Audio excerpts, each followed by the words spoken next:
What's going on, guys? Welcome back to MazzaProductions. In today's video we're bringing back an old series, MazzaProductions, and we're going to be predicting this weekend's huge UFC clash between Robert Whittaker and Israel Adesanya. Obviously they had the first fight, which was a very clear victory for Adesanya. He dropped him at the end of the first round and then finished him in the second, and since then he's gone on to dominate the middleweight division. He's lapping the division now. This is his second rematch in a row because he's beaten everyone at least once. He obviously tried to be great in the Jan Blachowicz fight, went up a weight, and it was maybe a bit too early for him, and Jan fought well and he came up slightly short. But on the other side, Whittaker, he's had 3 fights also, I believe, since the Adesanya fight. He's looked good in all of them, and he's shown some improvements which were definitely necessary for if he was going to even be competitive against Adesanya. Obviously takedowns against Gastelum were very good, and the domination of Cannonier was also a very good fight, and even the Till fight, he was much improved. But Adesanya's better than all 3 of them by far, and I think the question is something about, is his hunger? I mean, when you've beaten everyone and now you're rematching them, are you going to train the same? I'm not too sure, but he does seem like someone who puts a lot of pressure on himself to be great.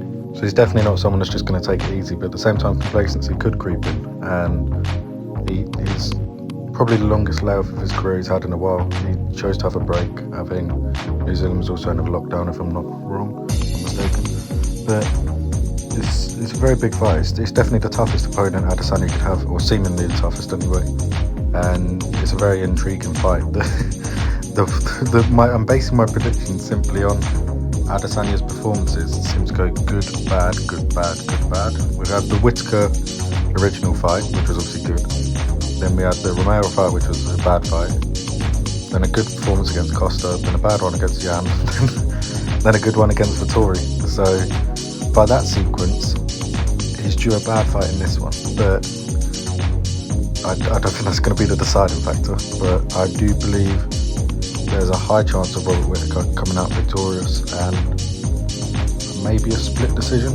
I may be wrong, although I haven't been in this series ever, and Israel Adesanya is my favourite fighter, to be honest. Like, watching him fight is like watching art, and just the way he analyses his opponent's movement it's brilliant to watch. So I do want him to win, but I think he may come up short in this one to set up a trilogy fight. Not on purpose, of course, but the way fighting seems scripted at some points for the storyline, they'd be the perfect storyline maker for them to get a trilogy. Would be if Whittaker reigns victorious in this one, and then they do the trilogy after a fight or 2. So even though I want Adesanya to win, I reckon Whittaker will edge it via a split decision, which obviously isn't the most popular opinion, but do you agree, or do you have a different opinion? Let me know in the comments. Obviously, comment down below, and we'll see what the general public are feeling. But yeah, if you have enjoyed this video, please don't forget to drop a like and subscribe if you're new. And thank you for watching once again. Take care.